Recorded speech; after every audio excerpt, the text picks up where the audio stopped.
인류의 역사를 바꿨던 전염병이 있었다. 합리적인 치료보다 미신이 우선시되던 시대.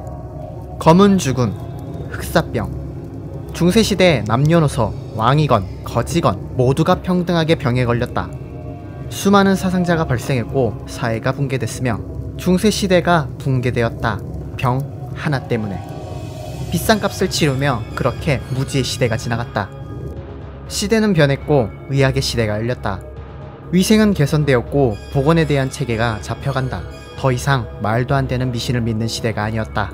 그런데 지금 우리는 어떤 시대를 살고 있는가? 사스를 경험했고 메르스를 거쳤으며 매년 독감 예방 접종을 한다. 우리는 과연 안전할까?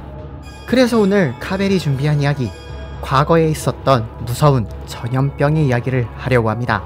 1차 세계대전 종전을 앞당겼다고도 불리는, 지금으로부터 약 100년 전 1차 세계대전으로 세상은 어지러웠다. 1918년 3월의 어느 날 캔자스의 어느 군병원에서 독감 환자가 발생한다. 3일열병이라 불렸던 이 병은 고열과 몸살을 3일 정도 앓게 한 뒤 낫는 병이었지만 꽤 오랜 시간 후유증을 앓게 했다. 하지만 이 병의 전염성은 가히 파격적이었다. 최초의 보고 이후 며칠이 흘렀을까? 미 육군 기지에서 100여 명이 넘는 독감 환자가 보고된다. 3일열병. 환자가 힘들긴 하나 죽는 병도 아니었기에 의사도 환자도 모두가 쉬쉬했다. 아직 1차 세계대전 중이라는 이유도 있어 이 독감은 더더욱 가볍게 여겨졌다. 단순한 감기 증상만 보였기에 큰 문제가 되리라 생각하지 않았고, 감염된 병사들은 그렇게 누군가는 부대 이동이 되었고 누군가는 귀향을 하면서 미국 전역 곳곳으로 전파하기 시작한다. 이 3일열병이 전례 없는 인류 역사상 최악의 전염병 중 하나인 스페인 독감이 될 걸 아무도 알지 못한 채 그의 이 독감은 미국을 넘어 세계 각지를 돌기 시작한다.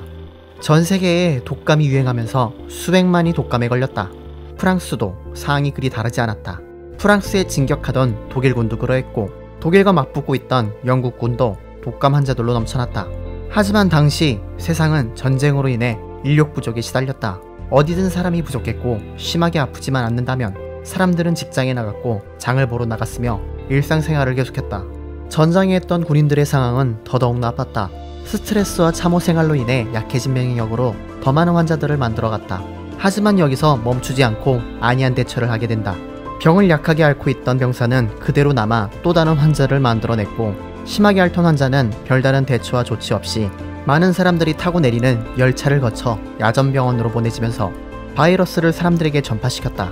수많은 나라에 수많은 사람들이 독감에 걸렸다. 어떤 나라는 관공서가 일을 멈추고 사회 기능이 멈췄다. 스페인에서도 수백만이 걸렸고 나라의 왕인 알폰소 13세도 독감에 걸렸다.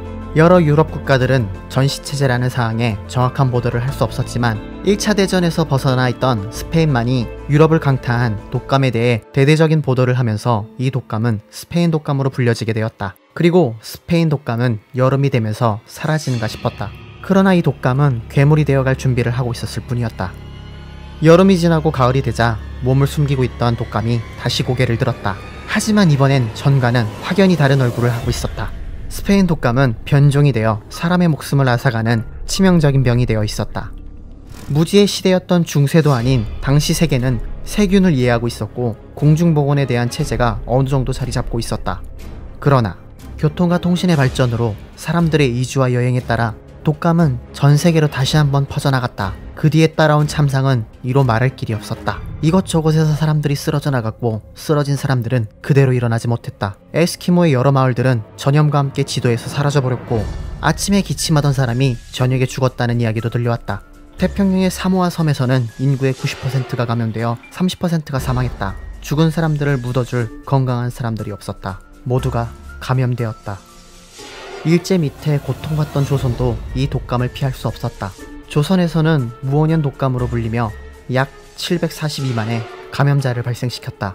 총 인구의 44%가 감염되어 13만의 사람들이 죽어나갔다. 이 스페인 독감에 김구 선생도 고생을 했다.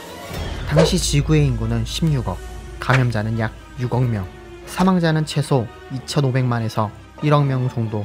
이 독감에 의한 피해 규모는 어마어마했다. 당시 사람들은 이 살인 바이러스의 정체를 끝내 밝혀내지 못했다. 전자현미경이 발견되기 이전이었기에 세균은 알았지만 바이러스에 대해서는 알지 못했던 것이었다.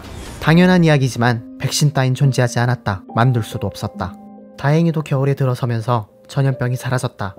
물론 전염병의 예방책을 확립하고 폐렴 증세를 완화시키기에 힘썼던 의료진들의 노력도 있었지만 시간이 지나면서 자연스럽게 독성이 약화된 게 주 원인이 아닌가 여겨졌다. 결국 무엇 하나 건진 거 없이 스페인 독감은 알아서 사라져 주었다. 세계대전의 사상자보다도 더 많은 사상자를 발생시켰던 스페인 독감이지만 의외로 사람들에게 쉽게 잊혀져 갔다. 위력을 떨치며 소멸되기까지 너무나도 짧았던 기간과 전쟁이라는 이름이 치명적인 전염병보다 바로 앞에 전쟁이 더 무서웠던 것이다. 1951년 스페인 독감에 걸려 죽은 에스키모인의 허파에서 조직을 떼어냈지만 당시 기술로는 바이러스 치출에 실패하고 말았다. 그로부터 47년 스페인 독감을 연구하던 미군 병리학연구소에서 그 조직을 받아 연구를 거듭한 끝에 2005년 10월 스페인 독감 바이러스를 발견해내었다. 누군가는 바이러스의 비밀이 밝혀질 거라면서 환영했고 누군가는 위험한 바이러스를 부활시키는 위험을 감수해서는 안 된다고 하였다. 우려처럼 100년이 지나도 냉동되어 있던 바이러스의 위력은 어디 가지 않았다. 실험에 동원되었던 동물들을 쉽사리 죽여버렸다. 그래도 얻어낸 것은 있었다. 바이러스의 유전자 배열 분석에 성공한 것이다. 이 유전자 배열을 통해 조류 독감과 매우 유사하다는 것을 알게 되었다. 스페인 독감으로 인해 독감 예방 접종 문화가 자리 잡게 되었다. 바이러스에 대한 연구도 지속하게 되었다. 2020년 현재에도 스페인 독감에 대해 알려진 것이 거의 없다. 어디에서 유래되었는지, 치사율이 또 왜 그렇게 높았는지, 군데군데 빈 퍼즐 조각이 빠져버린 직소 퍼즐처럼 갑자기 우리에게 다가와 또 갑자기 사라져버린 스페인 독감. 그렇게 세상을 떠들썩하게 했던 전염병이 그렇게 끝이 났다. 그러나